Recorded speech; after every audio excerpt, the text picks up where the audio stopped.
Jadi infrastruktur Jawa Barat itu harus dibedakan antara wilayah yang metropolitan gitu dengan wilayah yang ya kabupaten-kabupaten yang belum bisa disebut sebagai kota yang metropolitan. Tidak ada waktu yang berlalu dalam kehidupan kita kecuali ia adalah kebajikan yang kita tebar di tengah-tengah masyarakat. Itu untuk DPRD, itu juga untuk teman-teman di eksekutif.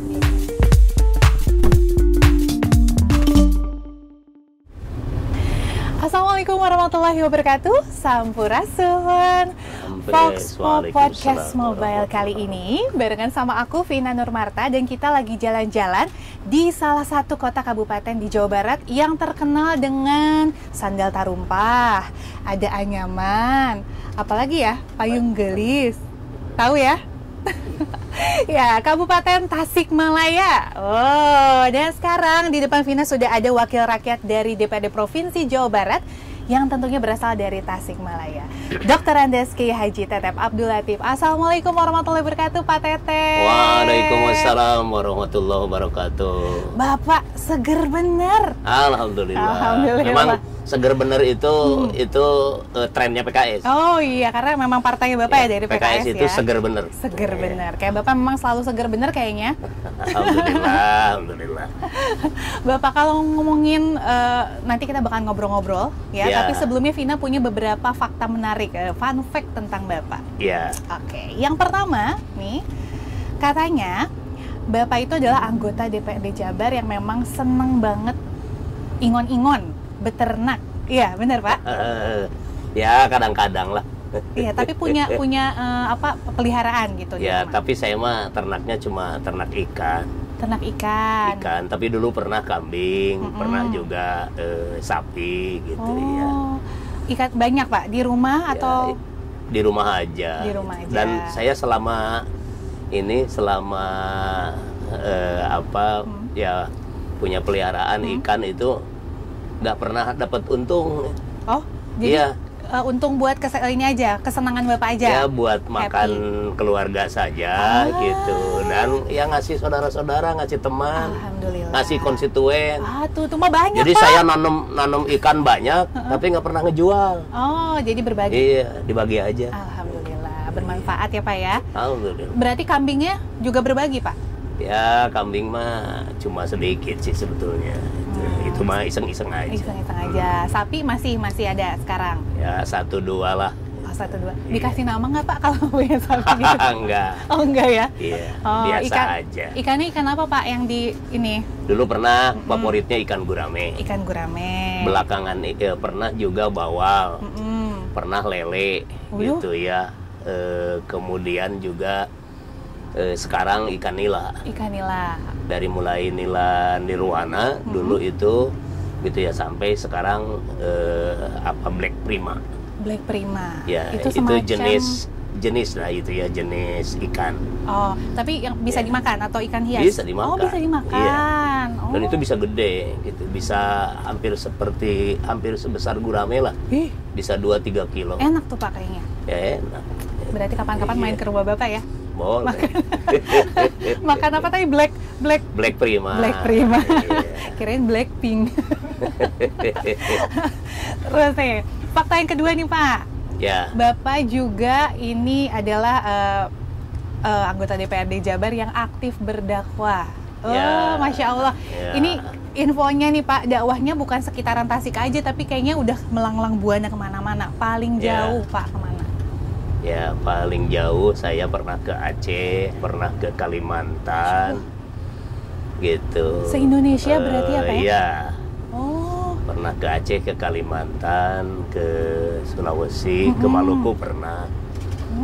Itu tuh kalau misalnya itu berarti kan undangannya, berarti Bapak udah terkenal pas Indonesia kalau kayak gitu. Enggak juga. Oh. Tapi berarti kalau ke Aceh dakwahnya udah melanglang buana kayak gitu mah udah Masya Allah ya Pak ya. Saya sejak 98, 99 itu undangannya ke Kalimantan Timur. Kalimantan Timur itu dari mulai Balikpapan, Broad, Bontang, ya termasuk Penajam tuh yang sekarang jadi IKN, gitu yang Pasir, gitu. Kemudian juga Samarinda, Tenggarong, sampai ke Banjarmasin pernah juga. Berarti sampai pelosok-pelosok juga ya Pak? Sampai malah ke ini Kalimantan Tengah, Pontianak gitu. Kalimantan Barat ya, Pontianak. Barat. Tapi ada cerita menarik nggak Pak? Misalnya kayak kemana yang kalau ke pelosok gitu, yang cerita menarik pas ke pelosok gitu. Saya pernah lama ini menyusuri sungai. Kalau di Kutai itu ya, Kutai gitu ya? Di Kutai Kartanegara itu menyusuri sungai jauh sekali, lama. Itu pakai speedboat. Oh, berapa lama Pak? Pakai speedboat gitu ya, karena emang daerah yang akan kita jangkau itu emang daerah-daerah yang cukup jauh gitu ya, cukup terpencil, dan itu tidak bisa menggunakan darat, karena kalau pakai darat muter gitu, yang lebih dekat pakai sampan atau speedboat. Oh, tapi seru ya Pak ya? Ada pengalaman ya, alhamdulillah. Jadi tapi itu kan sebelum saya jadi anggota DPRD. Tapi setelah anggota DPRD juga saya jadi anggota DPRD tahun 2002 di kabupaten gitu, PAW gitu, sampai sekarang terus tidak pernah berhenti dilantik gitu. Masya Allah. Jadi itu dulu mungkin kalau keluar Jawa, dakwah saya keluar Jawa itu berhenti di 2006. 2006. Ya, terakhir sampai 2006 undangan keluar itu. Ya, sisanya berarti di Jawa Barat. Iya, di Jawa Barat. Tapi kalau Jawa Barat udah keliling-keliling lah. Aduh, tapi sekarang Vina juga tahu Pak, kemarin Bapak juga punya channel YouTube-nya ya, Dakwah Islam. Oh iya, itu mah binaan yang di DKM saya. Jadi walaupun udah masuk di Jawa Barat, tetap di Jawa Barat, tapi tetap aja dakwahnya mah menyebar luas kemana-mana ya lewat ya. Insya Allah, ya, mudah-mudahan. Ada yang live juga gitu, setiap hari Senin pagi, saya live, atau setiap Ahad pagi juga. Itu di DKM saya. Tapi ada teman-teman yang melivekan begitu. Gitu, ya. Itu tuh berarti basicnya Bapak karena dulu dari SD Bapak pesantren, bener ya? Jadi Kobongers ya Pak ya? Saya sekolah itu SD negeri. Oh, SD negeri. SD negeri, SMP negeri, SMA negeri gitu kan. Nah, tapi mondok di pesantren. Oh, mondok di pesantren. Sejak SD saya di pesantren. Di Tasik atau di Garut. Oh, di Garut. Iya, di Garut. Di pesantrennya Nahdlatul Ulama ya, pesantren Al-Ma'arif. Nah, kemudian SMP juga sama, sambil nyantren. SMA itu juga nyantren juga. SMA-nya negeri tapi nyantren di pesantren Keresek di Garut juga, Cibatu. Gitu. Nah, baru kemudian kuliah masuk di IAIN, tapi di pesantren juga. Sampai tamat saya di 2 pesantren di Cileunyi. 2 tahun di Al-Jawami, 2 tahun di Bustanul Wildan Tanyakan Sari. Tapi Pak, dengar-dengar Bapak ada ini pesantren keluarga katanya. Iya, saya punya pesantren peninggalan orang tua, tapi saya juga pernah merintis membuat pesantren bersama-sama dengan paman saya. Gitu, yang sekarang jadi anggota DPR RI. Oh gitu.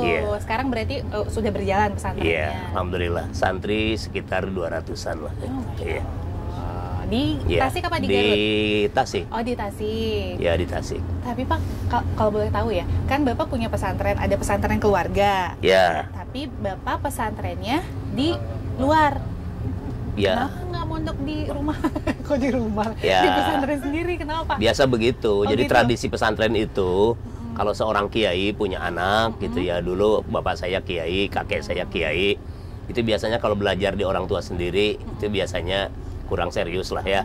Maka dititipkan di temannya, dititipkan di gurunya, dititipkan di pesantren lain biar serius gitu belajarnya. Kirain kalau misalnya di pesantren sendiri mah kan bisa mabal Pak. Iya. Jadi memang gitu ya tradisinya ya. Gitu tradisinya. Oh, itu dari SD berarti. Iya. Tapi sekarang kan udah jalan tuh. Iya. Nah, kalau boleh mau diangkat dulu? Enggak. Oh, enggak. Iya, kalau misalnya ini Pak, ada nggak cerita nih ya? Kan dari SD nih pesantren, mondok gitu ya Pak.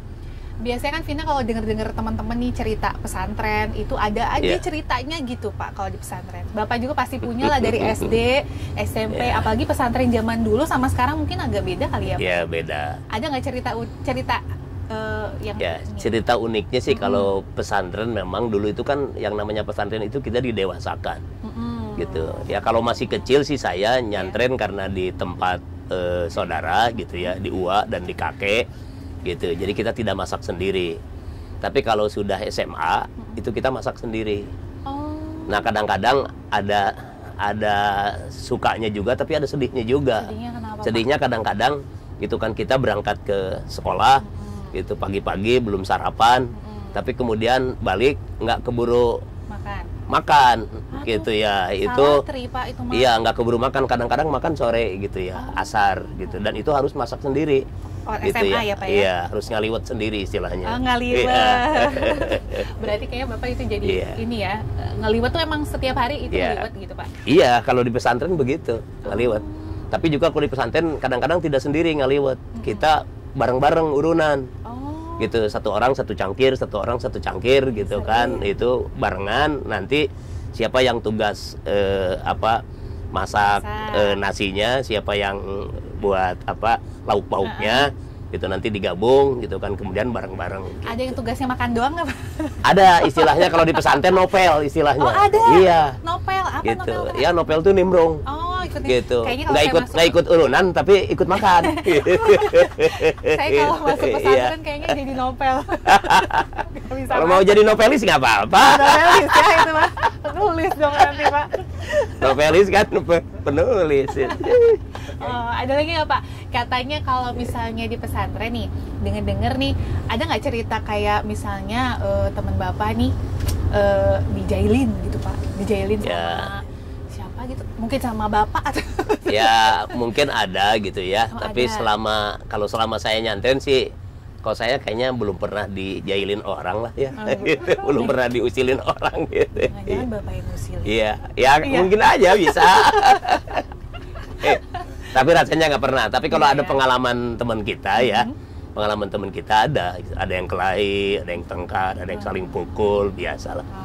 Tapi ada juga biasa kalau di pesantren, kalau ada santri yang pelit, gitu, nggak ngasih makanan sama temen, itu biasanya dijailin. Oh gitu, gimana Pak? Gitu, ya kan biasa dia diumpetin di lemari, gitu. Nah di lemarinya dikocok-kocok aja begitu, gitu. Akhirnya kan itu bercampur dengan pakaian, jadi kotor tuh pakaiannya, kena cipratan makanan. Gitu. Oh jadi orangnya ada yang makanannya begitu dimasukin? Bukan, makanannya aja kan. Si anak itu, santri itu ngumpetin makanan di lemarinya, lemari punya dia. Biasanya lemari itu kan ada pakaian, gitu kan, ada makanan, ada kitab biasanya. Itu kalau tahu ya jarang ngasih ke yang lain, gitu. Itu biasanya dikerjain sama teman yang lain. Wah, kocelok-kocelok lemarinya jadi harus gitu.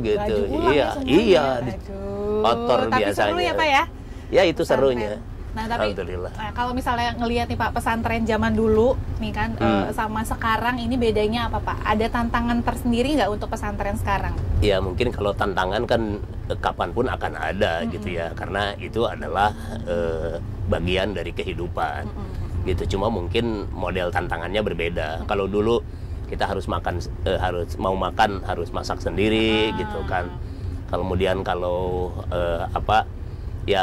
belajar juga kadang-kadang kan alat tulis segala macam masih terbatas.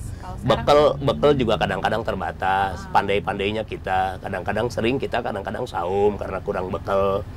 Kalau sekarang kan enggak, anak-anak dicukupi bekalnya oleh orang tuanya gitu kan. Kemudian mereka tidak masak gitu kan, karena boarding school sudah disiapkan gitu. Tapi tetap aja kalau tantangan kan ada. Itu bisa jadi mereka salah satu ya misalnya tantangannya ya satu dengan yang lainnya gitu, masalah yang kaitan dengan motivasi belajar dan sebagainya gitu. Mungkin tantangan misalnya ada HP sekarang gitu kan, bisa saja. Tapi kemandirian mah jadi poin utama ya Pak ya, kalau pesantren. Kalau kemandirian baik sekarang maupun dulu juga masih lah gitu ya. Nilai utama pesantren itu adalah kemandirian. Hanya mungkin kemandirian masa lalu itu lebih detail sampai kepada hal-hal teknis, sampai nyuci sendiri, masak sendiri. Kalau sekarang kan nyuci ada laundry gitu kan, masak sudah disiapkan gitu. Kalau dulu kita nyuci sendiri, masak sendiri. Yang lebih sedih lagi kalau hujan. Sedih. Ya kalau hujan nggak ada, mau masak nggak ada kayu bakar. Iya. Oh masih pakai kayu bakar? Dulu waktu saya kayu bakar, belum ada gas gitu kan. Iya, ya paling banter kompor lah gitu ya. Ada minyak tanah gitu. Tapi jarang juga santri masih memilih yang gratisan, pakai kayu bakar, nyari kayu bakar di sekitar pesantren. gitu. Tapi kalau nggak ada kayu bakar, nah di sini santri jahilnya gitu. Gimana, Pak Jahil? Sendal temennya diambil, gitu, dibakar. Gitu. Awet itu bisa satu sendal bisa cukup buat satu kali lewat itu. Berarti selama ini kalau yang sendalnya hilang tuh biasanya dibakar kayaknya. Ya, yang begitu. Tapi yang baik juga banyak ya. Iya, Gitu. iya. Yang baik mereka ini apa? Bikin cadangan gitu kan, kayunya. simpen cadangan kayu buat nanti kalau hujan gitu. Jadi hati-hati yang pesantren Iya. sendalnya jadi dibakar buat ikan. Iya. Tapi sekarang mau udah ada kompor ya, Iya, Pak ya. sekarang mah nggak bakalan, gitu. Nggak bakalan begitu. Kiai, Tapi- mau dipindah ke jin tuh Pak Kiai. Nah, kalau Pindahin jin, ada nggak Pak? Ada. sebetulnya kalau pesantren saya dulu kan pesantren Keresek ya, ketika di SMA itu pesantren yang konon terkenal dengan jinnya. Oh, gimana? Gitu. Jadi dulu ada cerita yaitu kisah Siti Kolbuniah. Jadi Siti Kolbuniah itu dia punya suami tapi itu jin. Ah, Gitu, jin yang kemudian berbentuk menjadi ular gitu ya, ular hitam gitu kan, dua ada di kolam gitu kan di Keresek itu, tapi kemudian dipukul sama santri gitu kan dan mati salah satunya. Padahal itu si ular yang dua itu adalah suami istri katanya, Siti Kolbuniah dengan suaminya. Tapi suaminya yang kena pukulan santri itu mati gitu kan. Sampai kemudian ya peristiwanya gitu ya, dia nuntut balas gitu ya. Kemudian ya banyak santri yang dikerjain gitu ya, gitu. termasuk keluarga kiai juga dikerjain. dikerjainnya gimana Pak? Gitu. Dimasukin Ya ke- ada tuh yang macam-macam ceritanya. Ada yang sedang tidur kemudian dipindahkan sampai ke atap rumah. Ada apa ya Gitu, kayak gitu? iya gitu ya, Dimasukin ke bedug? ke atap, ada yang dimasukkan ke bedug gitu ya, ada yang dipindah kemana gitu, dipindah ke WC gitu, Aduh, bangun-bangun ada di WC gitu, iya, macam-macam lah gitu. Tapi memang ya setelah kemudian ditundukkan sama kiai gitu ya, sama kiainya ceritanya. Tapi kalau zaman saya nggak ada, Oh, nggak itu ada. tinggal cerita, karena saya masuk pesantren itu tahun 82. Oh, 82 sampai 85, dan 82 itu kiainya sudah wafat gitu. Nah, kemudian itu hanya tinggal ceritanya saja, tapi ceritanya pernah ditulis di Mangle oh, gitu di ya. majalah ya, Oh ya, majalah Sudah. Mangle gitu. Iya, itu ditulis oleh Hasba. Hasba itu singkatan dari kiai saya gitu ya, namanya Kiai Haji Hasan Basri. Gitu, dan beliau pernah jadi anggota DPRD Kabupaten Garut. Oh, Kabupaten Garut. Tapi Iya. ngomong-ngomong Pak, Bapak juga kan udah berkiprah jadi anggota DPRD itu dari 2002. Oh, 2002. 2002 PAW, pas pemekaran Kota Tasik dan Tasik. Kabupaten Tasik. Dia dulu Kabupaten Tasik. Dulu Kabupaten Tasik Kabupaten masih Tasik. bersatu. Sampai 2009. Enggak, dulu awalnya kan Kabupaten Tasik bersatu. Nah, tahun 2022 itu pemekaran. Nah, pemekaran Kabupaten Tasik. Nah, waktu itu Partai Keadilan. Saya kebetulan ketua DPD Partai Keadilan pertama di Kabupaten Tasik. Itu pasca reformasi 98. Nah, kemudian saya dulu itu dicalonkan, sebetulnya masih nomor urut kan sistemnya. 1, 2, 3. Saya ketua DPD, kemudian saya juga suara terbanyak. 2.790 sekian, mewakili Kecamatan Pagerageng gitu kan. Dulu sekretaris saya suaranya cuma 1.200 mewakili Kecamatan Salopa. Harusnya saya yang jadi gitu kan. Tapi saat itu tadi saya masih punya banyak tugas dakwah. Saya juga punya beberapa kontrak dengan beberapa perusahaan gitu.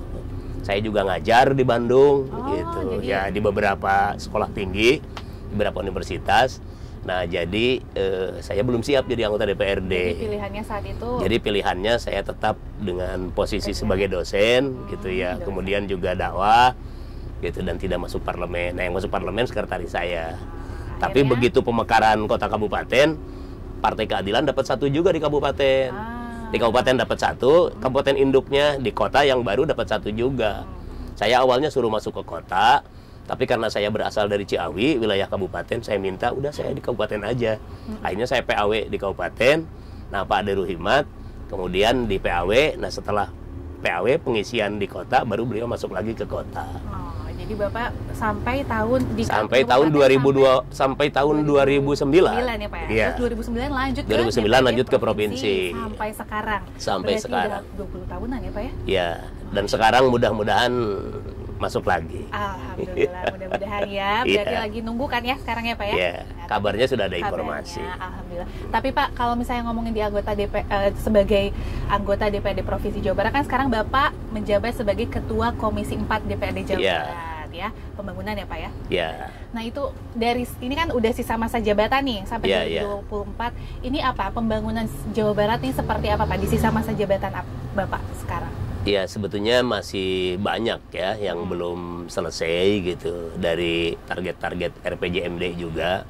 Walaupun memang menjelang akhir kemarin di 2021 menjelang 2022 itu ya 2021 itu ada perubahan RPJMD kan pas COVID gitu. Nah, sehingga capaian yang tadinya target capaian yang tadinya ditargetkan gitu di RPJMD sebelumnya itu kemudian direvisi sehingga ada penurunan target gitu kan karena terkoreksi dengan COVID. Tapi memang sepertinya hemat saya penurunannya terlalu rendah gitu ya gitu. Terlalu rendah sehingga ya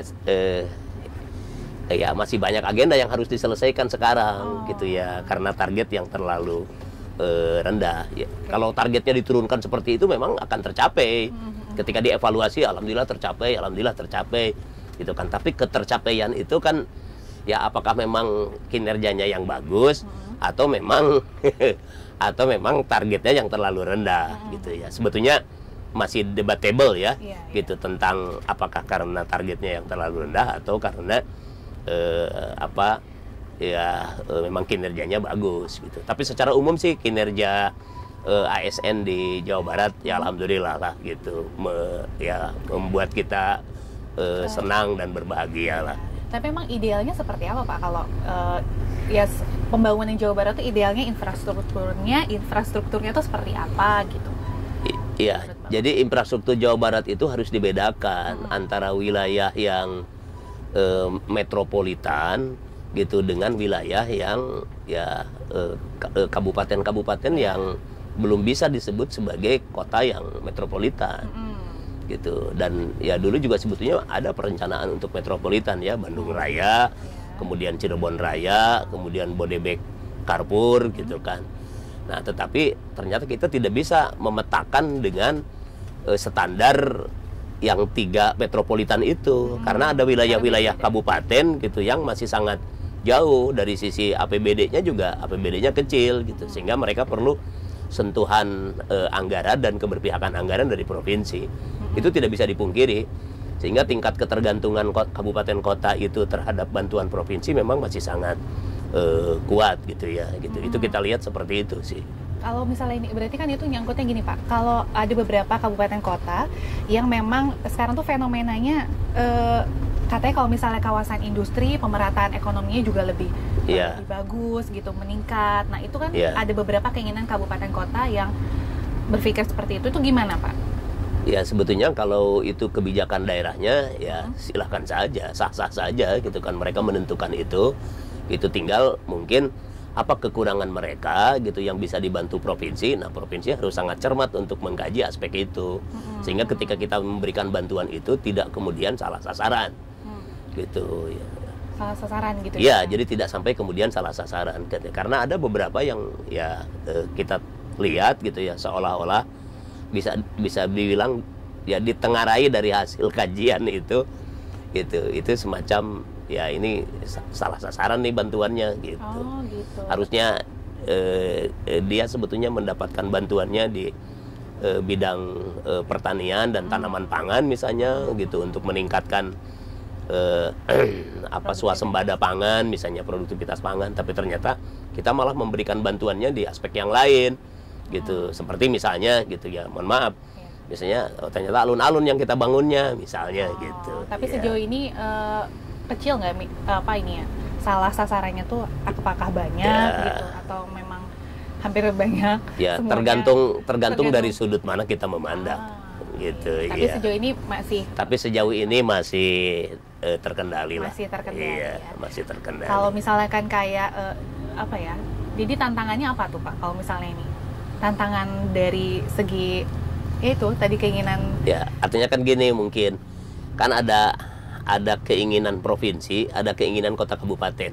seringkali nggak matching antara keinginan provinsi itu dengan keinginan kabupaten kota. Provinsi inginnya bangun ini, padahal kabupaten kota ternyata inginnya yang lain. Nah itu jalan keluarnya biasanya gimana Pak kalau kayak gitu? Ya itu sudah diupayakan oleh pemerintah provinsi dengan ada kopdar gitu ya.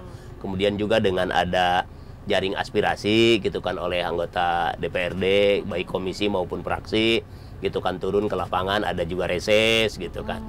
Ya tapi berdasarkan pengalaman kita justru ya masukan-masukan yang disampaikan oleh masyarakat Jawa Barat itu yang sangat beragam, sangat banyak masukannya, tapi memang kemampuan APBD kita juga terbatas sehingga belum bisa diakomodir secara maksimal gitu ya. Kalau misalnya ini Pak, ini kan ada fenomena juga sekarang ya, beras lagi naik ya, lagi mahal. Iya. Berarti kan kebutuhan pangan tuh lagi jadi trendsetter banget nih hari ini. Ya, sebetulnya bagi petani kan bahagia ya kalau harga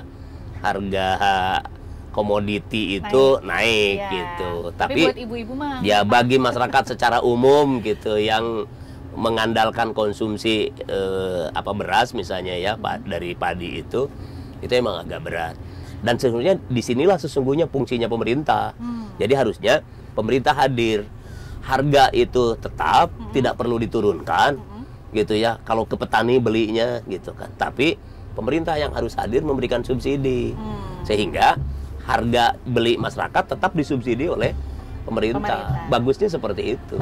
Adanya pola subsidi itu kan untuk itu sebetulnya. Iya. Tapi kalau dari sisi Komisi 4 Pak, Komisi 4 kan berarti kayak pengairannya, irigasinya. Nah itu justru dalam rangka menunjang itu gitu. Nah justru infrastruktur pertanian ini yang harus kemudian kita sangat perhatikan. Kita agak prihatin gitu ya di Jawa Barat masih ada irigasi gitu yang belum tuntas. Gitu, dan itu ya masih banyak gitu. Tapi memang ada beberapa masalah juga gitu terkait dengan kewenangan gitu. Jadi kalau sampai irigasinya ke tersier gitu, itu kan bukan kewenangannya provinsi gitu. Nah, karena bukan kewenangan provinsi tidak bisa bangun itu gitu. Nah, sebetulnya bantuan keuangan kabupaten kota bisa diarahkan ke sana gitu kan kalau mau. Nah, hanya kadang-kadang tadi gitu kan kita punya target ke sana gitu kan, tapi ya kepala daerahnya, pemerintah kabupaten kotanya tidak mau bangun itu gitu. Nah kadang-kadang begitu, jadi nggak nyambung kadang-kadang sehingga ya akhirnya masih banyak yang terbengkalai gitu. Termasuk juga pembangunan jalan dan sebagainya begitu. Kebutuhan air, spam gitu, iya itu juga sama banyak yang ini gitu ya sama gitu ya. Termasuk kayak jalan misalnya, jalan itu kan yang dirasakan oleh masyarakat itu langsung bukan jalan nasional gitu kan, kadang-kadang juga bukan jalan provinsi tapi jalan desa, kadang-kadang jalan lingkungan. Masyarakat inginnya jalan lingkungan, jalan desa, tapi kabupaten tidak bisa menyentuh itu karena anggarannya terbatas. Provinsi juga tidak bisa menyentuh itu karena bukan kewenangannya. Nah justru ya aspirasi inilah yang kemudian gitu harus diselesaikan. Iya, karena kalau misalnya ngomongin aspirasi Pak, kalau reses berarti banyak juga masyarakat yang secara langsung aspirasinya masuk tentang ini ya, tentang ya banyak, infrastruktur banyak. Irigasi. Iya, irigasi gitu kan. Kemudian juga jalan lingkungan, tapi kebanyakan jalan lingkungan, bukan jalan provinsi. Termasuk juga kayak PJU misalnya penerangan nih. Penerangan itu ya aspirasi masyarakat pengennya PJU itu di lingkungan mereka. PJU di lingkungan, di KRT-an, di KRW-an. Padahal itu kan bukan kewenangannya provinsi. Provinsi, PJU-nya di jalan provinsi. Tapi tetap itu tetap disampaikan juga. Tapi itu tetap disampaikan. Ada yang bisa diakomodir, tapi yang diakomodir memang masih sangat sedikit. Karena kemampuan anggaran provinsi yang terbatas untuk bisa menjangkau sampai ke titik itu. Tapi sejauh ini aspirasi itu ada, pokoknya masuk aja ya, disampaikan masuk. juga. Karena itu resmi dimasukkan, disampaikan di dalam laporan reses di paripurna tentang reses. Gitu. Iya. Kalau reses Pak paling jauh Bapak kalau di Tasik nih berarti. Kalau lagi reses tuh yang ada nggak yang nyeleneh gitu dari masyarakat permintaannya? Ya ada gitu kan, karena kalau kita buka permintaan masyarakat mungkin gitu ya, satu daerah itu, satu desa saja itu bisa lebih dari 20-30 miliar keinginannya. Gitu, iya. Sebanyak itu. Padahal kemampuan kita untuk bisa mengakomodir itu juga ya tidak akan mampu kita untuk bisa mengakomodir itu. Jadi banyak ya. Dan kadang-kadang ya pengalaman saya kan kalau reses itu sampai ke pinggir-pinggir, sampai ke Bojonggambir, sampai ke Cipatuja, Bantar Kalong gitu kan, Panca Tengah, Cikalong gitu. Itu sampai di ujung-ujung gitu. Iya. Tapi kalau misalnya infrastruktur sendiri yang di daerah-daerah reses yang Bapak lewatin tuh, itu gimana? Udah pada siap? Kalau jalan provinsi relatif bagus. Bagus. Kalau jalan provinsi, walaupun ya dikit-dikit lah yang bolong-bolong dikit gitu kan. Tapi biasanya saya sering sampaikan, kalau ketemu jalan provinsi ada bolong-bolong, saya kontak langsung kepala dinas, Pak Kadis, ini jalur ini bolong-bolong nih, perlu ditambalin. Siapa ketua gitu kan, nanti langsung gitu. Kadang-kadang juga ada yang longsor, ada segala macam gitu. Kalau di jalur provinsi kita kontak langsung, itu alhamdulillah gitu. Itu kooperatif sekali gitu ya di dinas, teman-teman di dinas gitu. Itu langsung ditinjau besoknya atau bahkan hari itu juga gitu kan, mereka mengirimkan petugas dan langsung ada laporannya ke saya. Pak Ketua, ini sudah dilihat gitu kan. Kemudian siap kita kerjakan gitu. Iya. Termasuk infrastruktur di kawasan selatan. Ya, Tasik sama. Selatan itu Ya, kan termasuk di Tasik kan Selatan. luas banget ya Pak ya, Ya. Tasik tuh ya. Sama. Luas banget. Sampai Tasik itu batasnya dengan Australia, Mbak. Iya. Iya benar. Benar nih, kalau di ujung selatan Tasik Iya. kelihatan Australia ya, Pak. Iya, kelihatan. Tapi infrastruktur selatan juga sama, sudah mulai memadai kah atau ada masih banyak hambatannya lah atau gimana? Ya, justru di wilayah-wilayah selatan pada umumnya di wilayah kabupaten gitu, itu bukan hanya jalan lingkungan gitu ya, jalan desa, jalan kecamatan, tetapi hatta jalan kabupaten pun masih banyak yang rusak. Ada beberapa ruas yang memang statusnya jalan kabupaten, tapi karena ketidakmampuan kabupaten untuk memperhatikan jalan itu karena anggarannya terbatas, nampaknya ini perlu ditingkatkan statusnya. Nah, saya sudah dorong beberapa pemerintah kabupaten kota untuk ya kalau memang kita tidak mampu, itu usulkan saja ke provinsi untuk dinaikkan statusnya menjadi jalan provinsi. Gitu. Ada beberapa ruas, misalnya termasuk yang Kabupaten Tasik ini yang jalur Papayan sampai ke Cikalong, itu yang ke Jatiwaras, Salopa, Cikatomas, gitu ya sampai ke Cikalong, itu kan jalan kabupaten bukan jalan provinsi. Itu ya kurang bagus gitu ya kualitas jalannya, tapi juga agak sulit diselesaikan oleh kabupaten, ya inginnya ditingkatkan. Katanya sudah diusulkan tapi belum direspon gitu. Tapi semoga aspirasi-aspirasi ya mudah-mudahan bisa sampai ya Pak ya, ya semuanya mudah-mudahan ya tingkatannya ya. Ya, karena kasihan sekali mereka juga masyarakat Jawa Barat. Iya benar Pak. Walaupun ada di ujung ini gitu ya, di ujung Australia. dunia. Iya. Nah Pak, nih ya, kalau ngomong-ngomong ini nih ujung dunia ini, Ya. aku punya surprise buat Bapak. Iya, apa? Sebentar ya. Waduh. Kalau dari bunyi-bunyinya apa ya? Kan tadi Bapak kan di ini kan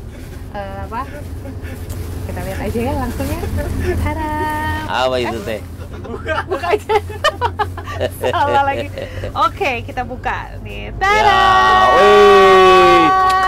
Itu mau pisang apa itu? Pisang apa nih? Oh, tes. Ini tes pisang nangka ya? Pisang apa tuh Pak? Pisang nangka. Pisang Ya, nangka. cau nangka Cau istilahnya. nangka. Iya. Ada apa dengan pisang? Kenapa gitu?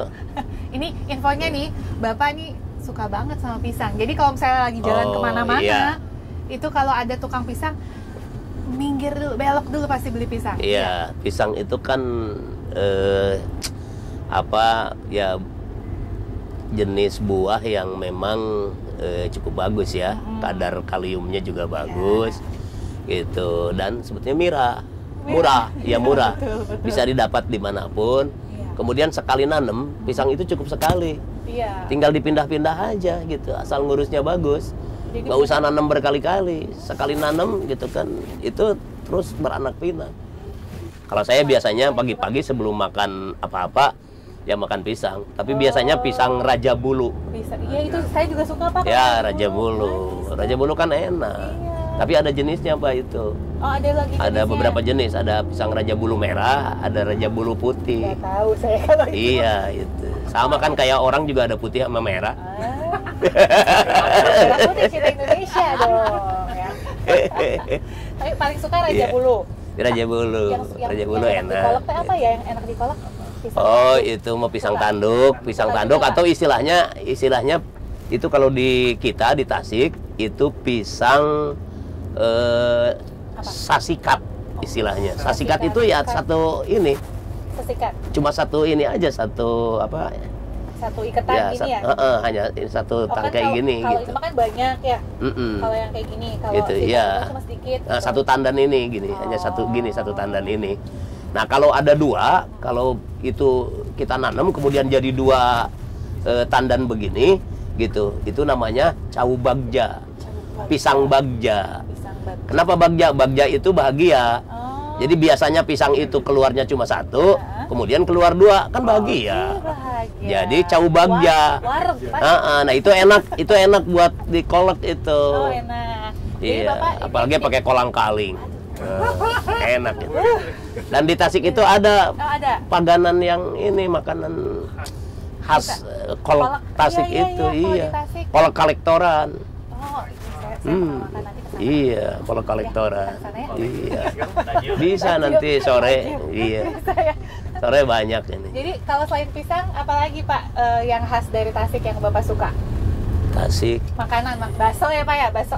Ya kalau bakso mah itu mah Tasik mah sudah jagonya. Iya benar. Di Bandung juga kan bakso Tasik yang paling bagus benar, itu. benar. Iya. Enak kalau misalnya ke Tasik saya pasti ke Ya, bakso. dan di Tasik itu banyak sekali bakso yang terkenal. Apa aja Pak Ya. yang Bapak Dulu dari mulai rekomendasikan? Sari Rasa gitu ya, kemudian ada gitu Sari Raos. Sari Raos. Kemudian juga sekarang kan ada bakso apa?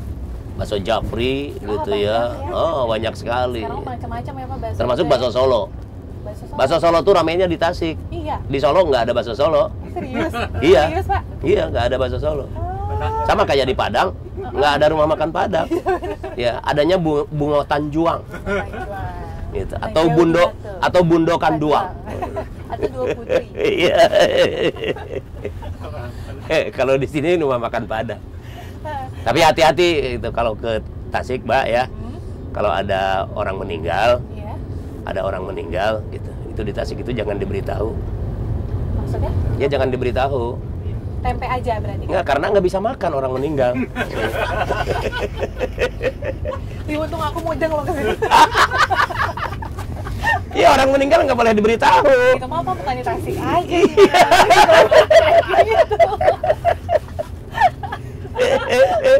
Iya kan, di mana-mana juga gitu. Iya kan gaya santri itu begitu kalau ngomongnya. Bapak tapi kalau misal di santri, misalnya, kalau di keluarga kayak gini juga Bapak? Iya, Atau saya- dilemi aja kalau di... Saya begitu di keluarga juga. Tapi ya. Saya biasa menyapa anak, kadang-kadang memandikan anak. Dan saya itu anak saya yang 5, saya ikut nungguin semuanya kelahirannya. Masya Allah. Saya tahu sampai hari lahirnya tahu semua. Coba kita tes. Gitu. Anak pertama lahirnya di mana Pak? Anak pertama lahirnya malah bukan di Bidan gitu. bukan di Bidan. Itu di Indung Berang istilahnya. Tanggal berapa? Di Paraji. Oh Paraji. Iya, itu 10 April. Oh tahun? 10 April 95. 95. Iya, Cek itu ya. hari Jumat. Oh Jumat. Hari Jumat. Laki-laki Pak? Laki-laki. Laki-laki.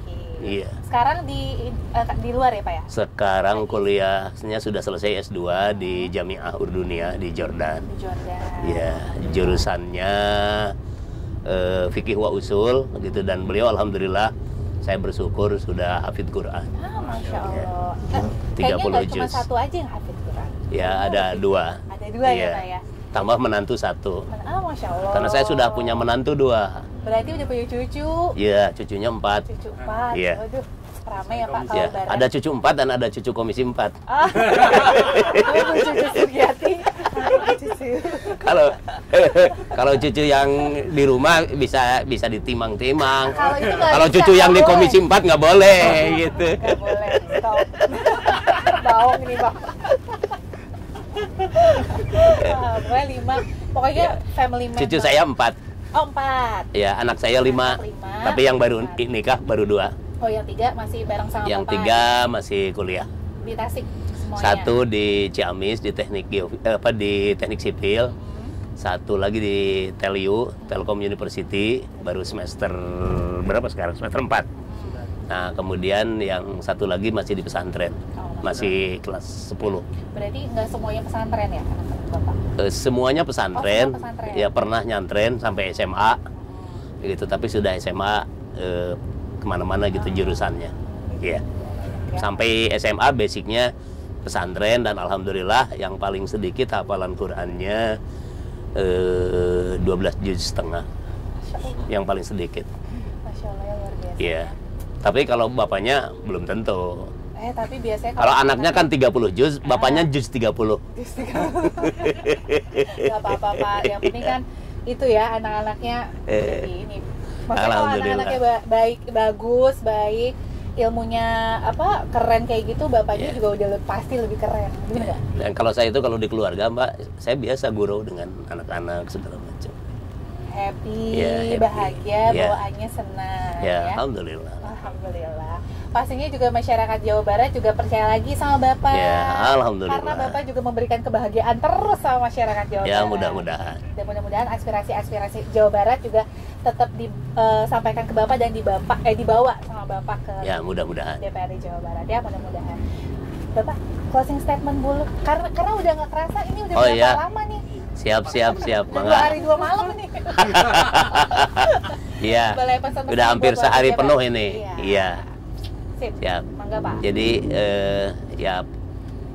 closing statement saya gitu, terima kasih untuk seluruh keluarga besar pemerintah Provinsi Jawa Barat atas kerja dan kinerjanya, kemudian juga atas koordinasinya yang cukup luar biasa gitu. Kemudian juga untuk teman-teman gitu, dari mulai 2009 saya di DPRD sampai hari ini periode yang ketiga gitu, dan nanti juga periode yang berikutnya gitu, yang mudah-mudahan ada umur kita bisa dilantik lagi dan tetap bisa memperjuangkan aspirasi masyarakat. Amin. Nah, tapi ya pesan terakhir saya mungkin tidak ada waktu yang berlalu dalam kehidupan kita kecuali ia adalah kebajikan yang kita tebar di tengah-tengah masyarakat.